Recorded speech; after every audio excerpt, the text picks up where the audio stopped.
ನಮಸ್ಕಾರ, ಸುದ್ದಿ ದಿನಕ್ಕೆ ಸ್ವಾಗತ. ನಾನು ರಾಹುಲ್ ದಯಾನ್. ಪ್ರಮುಖ ಸುದ್ದಿಗಳನ್ನ ನೋಡೋಕ್ಕೂ ಮುಂಚೆ ಈ ಕ್ಷಣದ ಹೆಡ್ಲೈನ್ಸ್. 40 ಜನ ವಕೀಲರ ಮೇಲೆ ದೂರು ದಾಖಲು ಪ್ರಕರಣ. ಪಿಎಸ್ಐ ಸಸ್ಪೆಂಡ್ಗೆ ಲಾಯರ್ಸ್ ಅಸೋಸಿಯೇಷನ್ ಒತ್ತಾಯ. ಡಿಸಿ ಕಚೇರಿ ಎದುರು ವಕೀಲರು ಪೊಲೀಸರ ನಡುವೆ ತೀವ್ರ ವಾಗ್ವಾದ.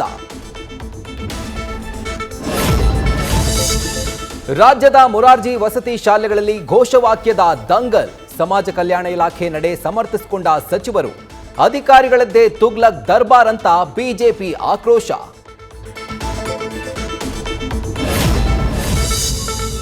ಲೋಕಸಮರದ ಹೊತ್ತಲ್ಲಿ ರಾಜ್ಯದಲ್ಲಿ ಆಪರೇಷನ್ ಸದ್ದು. ಬಿಜೆಪಿ ತೊರೆದು ಕೈ ಹಿಡಿದವರು ಘರ್ ವಾಪಸಿ. ತೀವ್ರ ಕುತೂಹಲ ಮೂಡಿಸಿದ ಡಿಕೆಶಿ ಸೋಮಶೇಖರ್ ಪ್ರಯಾಣ.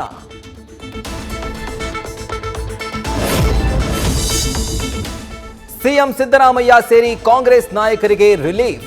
2022ರ ಪ್ರತಿಭಟನೆ ಸಂಬಂಧ ಹೈಕೋರ್ಟ್ ಆದೇಶಕ್ಕೆ ಬ್ರೇಕ್.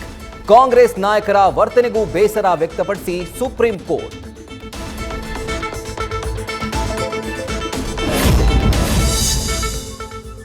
ಲೋಕಸಭೆ ಸಮರದ ಹೊತ್ತಲ್ಲಿ ಮೋದಿ ಅಭಿವೃದ್ಧಿ ಮಂತ್ರ. ಯೋಗಿ ನಡಲಿ ಕಲ್ಕಿ ಮಂದಿರ ನಿರ್ಮಾಣಕ್ಕೆ ನಮೋ ಅಡಿಗಲ್ಲು. 10 ಲಕ್ಷ ಕೋಟಿ ಮೊತ್ತದ 14,000 ಯೋಜನೆಗಳಿಗೆ ಚಾಲನೆ.